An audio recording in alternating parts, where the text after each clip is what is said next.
All right, what's up, sports debaters? This your boy July, hanging with July with John Rich. We're just gonna be talking about Carmelo Anthony on this segment. A pretty interesting quote that he said over the weekend. He said, "I never played with someone who lifted his team on the court with his play as a leader. He genuinely cares for his teammates. What he's been able to do is amazing.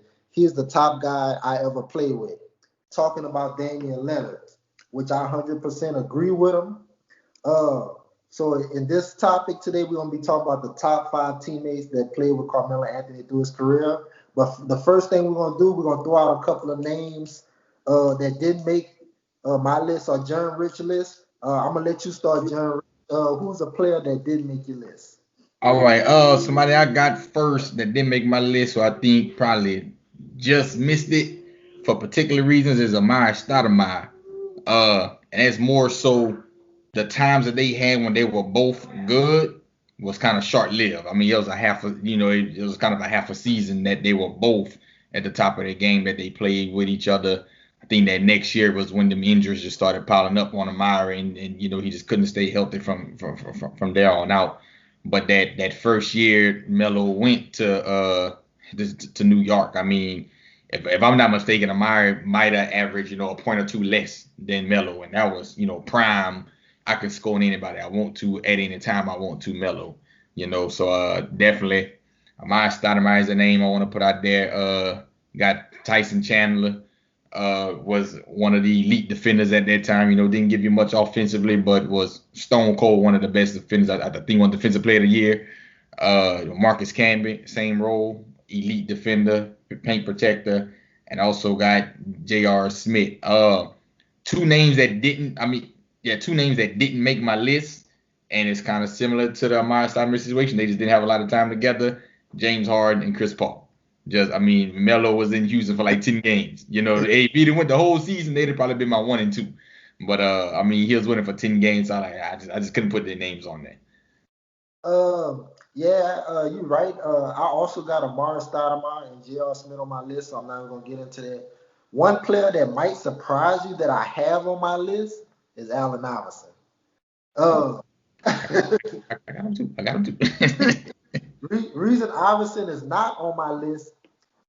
Him and Melo, they did play. They did play like if you combine together, they played like two whole seasons together. But it Yeah, was one year that they played the whole year together. That was the year that there was an 8 seed, but they yeah, won 50 games. yeah. Right. The West was crazy, It man. was an 8 seed, but they won 50 games. Like that, It's I think that was crazy. the best the West has ever been. When an eight It's seed won crazy. 50 games, they got swept by Kobe and the Lakers. That year, Kobe and the Lakers went on to lose to Boston.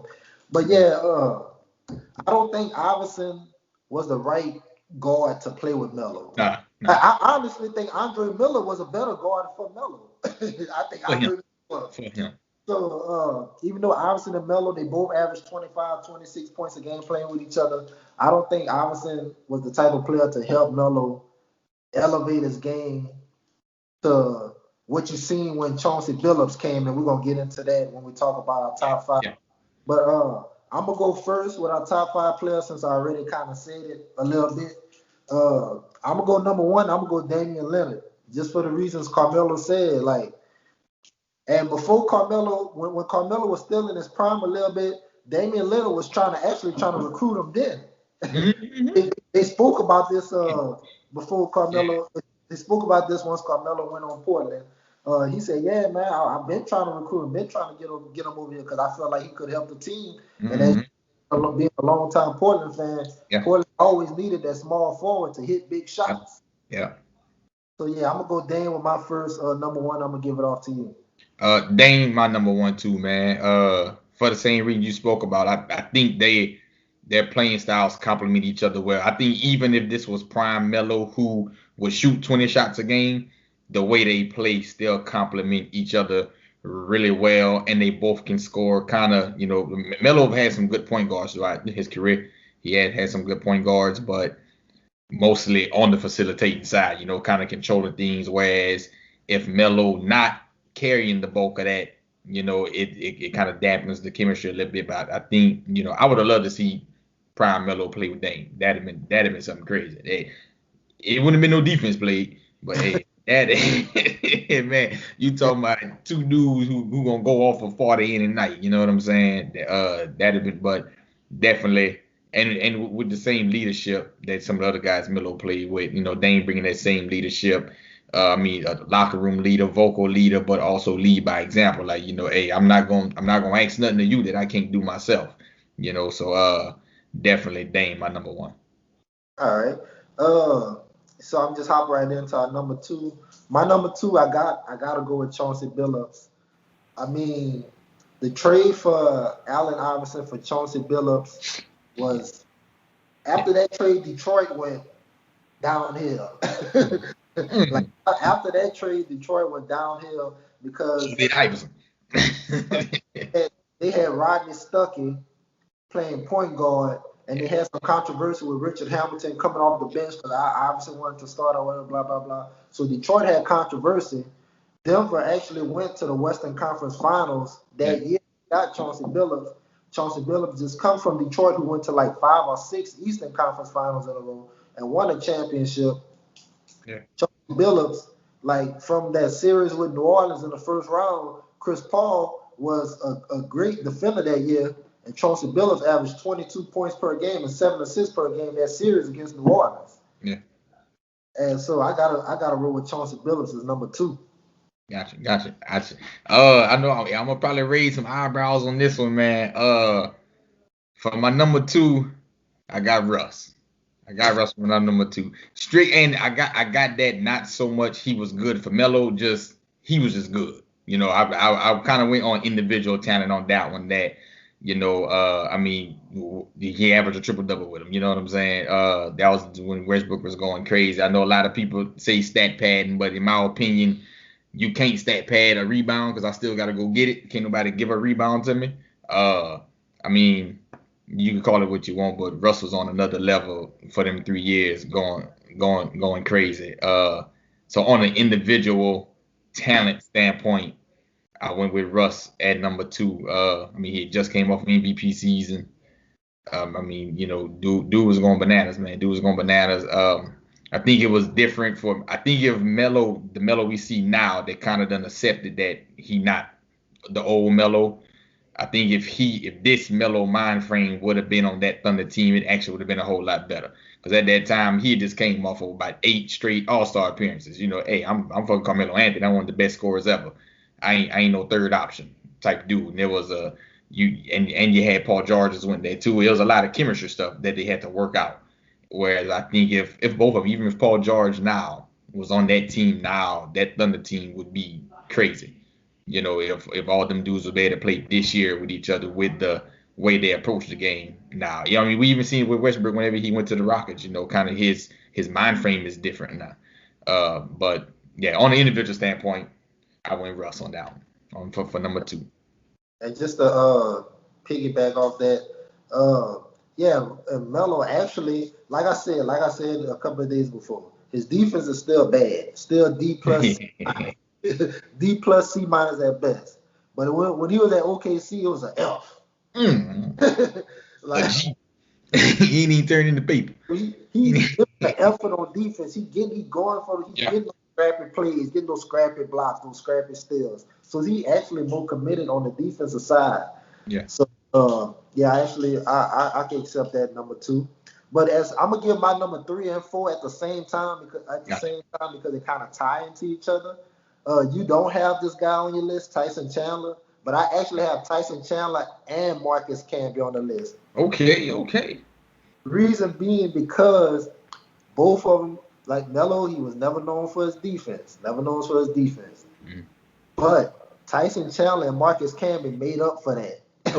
Oh, big time. Player of the years. And Kenyon Martin with him too. It was like, yeah. He ain't had to play defense then.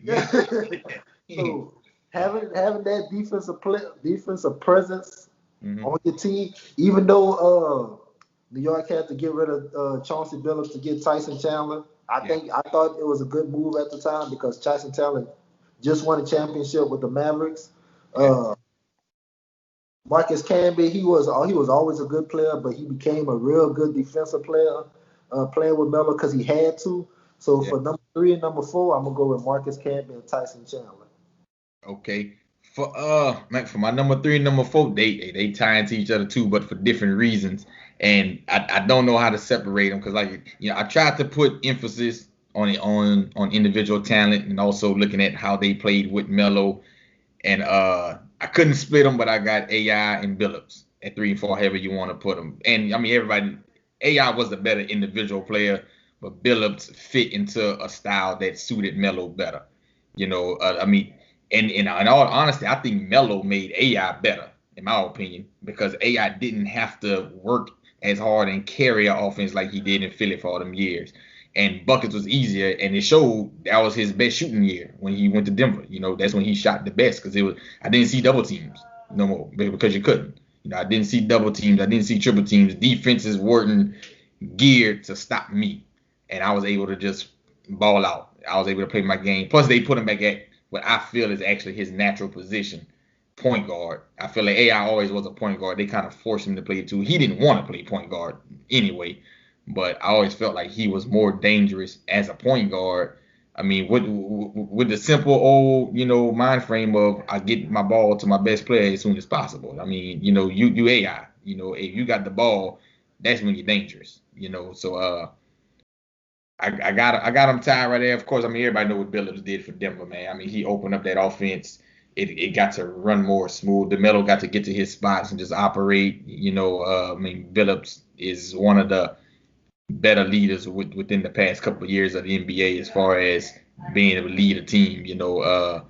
And I mean, and they came on late. They came on as he progressed in the NBA and became a vet, and he learned from other cats. Because I mean, when Billups first got in the league, it was a struggle. People were like, this dude might not stay in the league. Then he found his niche. And I think him and Melo definitely gelled perfectly. Billups can make up for Melo the deficiencies defensively as well. I mean, it was a great structure of that team around the skill set that Melo brought at that time for that era of basketball as well.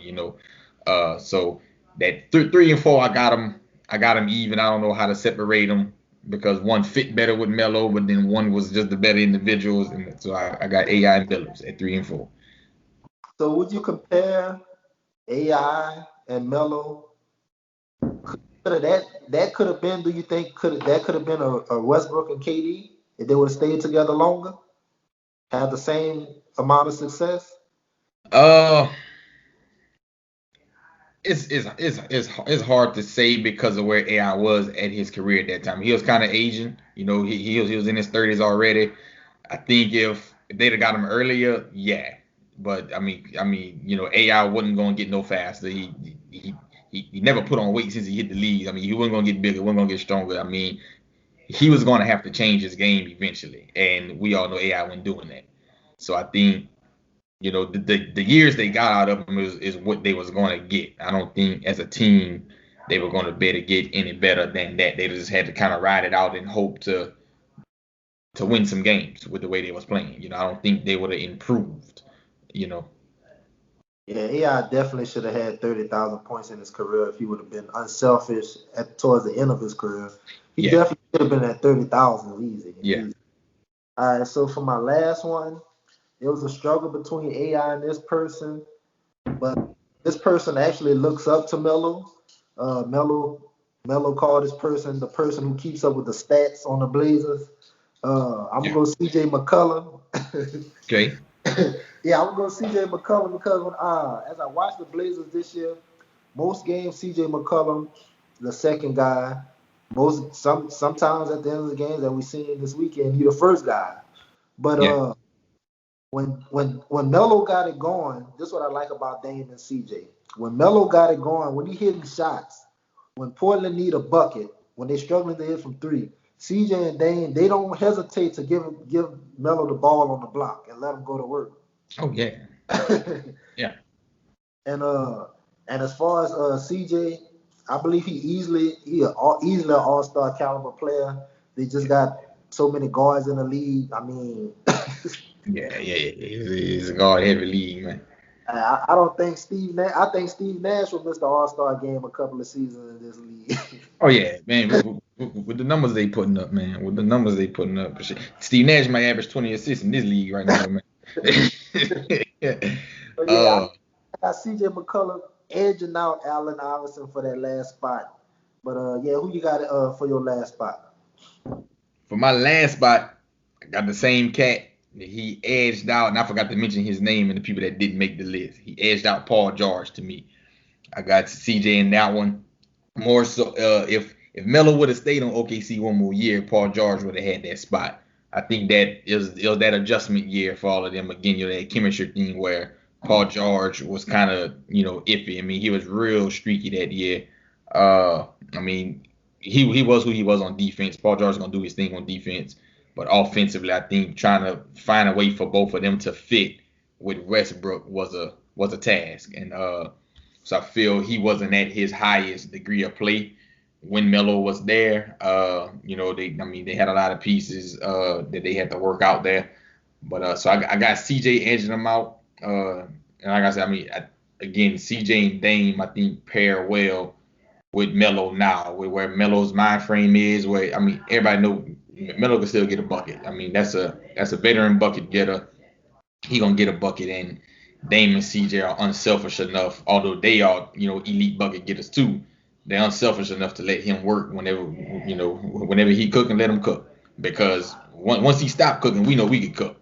It's all good. So yeah, I got CJ at that 5 spot, and it was tough to separate him and Paul George because I do believe, again, individually, Paul George is a hands-down better player than CJ, in my opinion, but because of that 1 year, that chemistry issue that they had, it just didn't quite fit well. And especially in the roles that they were in, they were both number 2 options, Paul George and CJ. And I think CJ fit better in that number 2 role at that time. I think now Paul George has grown into it and he knows how to play it now. And he's with quote unquote less selfish players doing it now too. But yeah, I got CJ at that number 5 spot for best teammates Melo done played with. Yeah, unfortunately for OKC, because they was living large before Andre Roberson got injured. Yeah, They had beat Golden State twice. They had the best yeah, defense in the league. yeah. But yeah, unfortunately, they lost Andre Roberson. Then the playoffs happened with Utah. Melo, he couldn't stop. What was that center name? Not center, power forward. Uh, I forgot his name. But yeah, he couldn't stop him. Joe Ingles was giving Paul yeah, George buckets. Ricky Rubio was getting Westbrook head. yeah. Will did his thing. Yeah.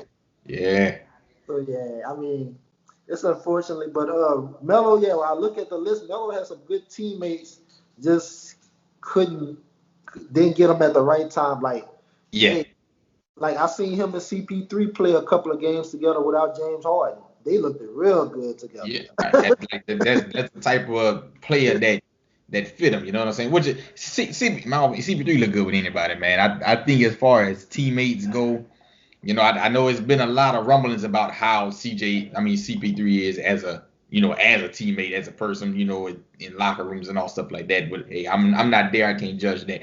But what I see on the court, man, is I don't know if there's anybody in NBA history that doesn't mesh well with CP3. Unless you put him with another point guard, and even then he showed that he can do that because Harden plays like a point guard, Yes. and they made that work wonderfully. So yeah, man. As far as gelling people together, bro, CP3 is definitely one of the best all time on down. I could throw him in any lineup, and we're gonna find a way to make it work just because of his IQ is crazy. Like if he don't become a coach, it's because he don't want to be a coach. 'Cause I'm sure as soon as he retires, people gonna be beat down his door. Hey man, come on. But yeah, man, they definitely look good, man. They definitely look good when they was together. It was a kind of a Billups Melo relationship, where hey, I'm gonna get you the way you need to get, and then you get a bucket. I'm gonna work off of you, and that's the type of cat that Melo needs. He needs that unselfish point guard that gets him in his spots. I'm gonna let you cook when you cook, and when you ain't, I'm gonna do what I do. and I'm also make up for your defensive liabilities. You know, that's the one thing Dame and CJ don't do for him. But luckily he got some centers behind him again. You know, like he had in Denver, that's gonna make up for those defensive efficient. But you know, he's giving effort on that one because I mean, you're not 28 a game Melo no more. So you got to at least do something on the defensive end. You know, you can't be a liability and not a star at the same time. You know. So who you think Portland used to guard LeBron?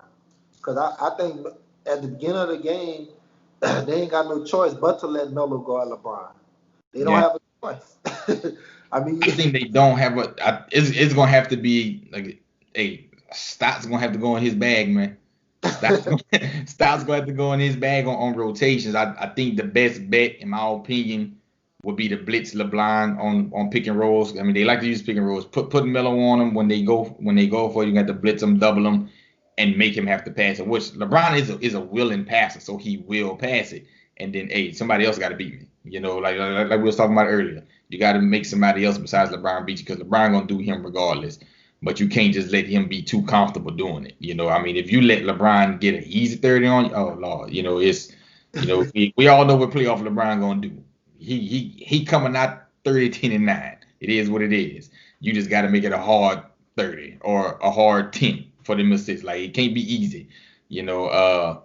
So definitely Stott's gonna have to go in his bag, think of some defensive rotations. I think if Mario was a better offensive player, Harzani, I think he can do that and kind of be that key defender. He has the athleticism and body to do it. Collins has the body to do it. I don't know if he's agile enough. So I mean, yeah, he's definitely not. Gary Trent has the heart to do it. He ain't got the body to do it. You know, so I mean, it's definitely gonna have to be some good scheming up on Stott's end. I mean, we might have to go zone, to be honest with you. You know, Lakers kind of been struggling, hitting consistent shots, so we might have to just go to like a zone look. But you know, if one of them start hitting, which I mean, they got shooters. You know, Lakers got shooters. So they start hitting, man, it's gonna be rough. But yeah, hey, this is gonna be the series to show me, you know, Stotts. I know what you do on offense. I see that. I see that every day. You have to show me what you do on that defensive end now. What kind of defensive strategy can you put in to slow down somebody and keep your team within a game with the personnel that you have? Because I mean, Trevor Ariza, he ain't coming back, and if he did, he gotta wait 10 days. So you know what I'm saying? Trevor Ariza ain't showing up. Nasir Little not ready, because that's another body. Nasir Little got the body for it, but he just not ready. You know, he's still learning, still growing. So yeah, man, it's gonna be tough. This is the time I wish Kent Bazemore was working out for us before we traded him, because he just wasn't working. You know, so I mean. Yeah, man. Damn, Ariza, I understand you. I understand you doing family stuff, but damn, bro, we need you right now. Yeah, man. Damn, baby mamas, man. Baby mamas, man. I'm gonna go ahead and wrap the show up, man. Thanks for coming on the podcast, man. Hanging with July, moving from ESPN2 to ESPN1. Yeah. Oh yeah, baby. Oh yeah, you ain't gotta have no special cable no more, man. Regular cable, you get us, man. We're on ESPN1 now, man. Yeah. Oh yeah. And nice having you, nice chatting up. I'm pretty sure we're gonna be chatting it up even more. Talk about the Blazers and Lakers series. You know what I'm saying? Oh, definitely, man. I'm tuned in, bro. Hey, like I say, if we can shock the world, man, look, you ain't, look, Jesus, hey. Our first two games, they got us as the nightcap game, both nights. I didn't look at the full schedule, but I know we played the Lakers 8 o'clock Tuesday, 8 Yeah. o'clock Thursday. Oh yeah, I'm watching them both. I'm staying up, watching them thing. Oh yeah, so gonna see, man. Hey, bro, it is what it is. It is what it is. Oh yeah. The marbles fall, man. But thanks for coming on the podcast after we just did a recording earlier, man. Thank you, man. But shout out to you, man. Hope to chat with you more in the sports debaters group. Oh, definitely, man. Definitely. All right, holla at your boy. Oh yeah.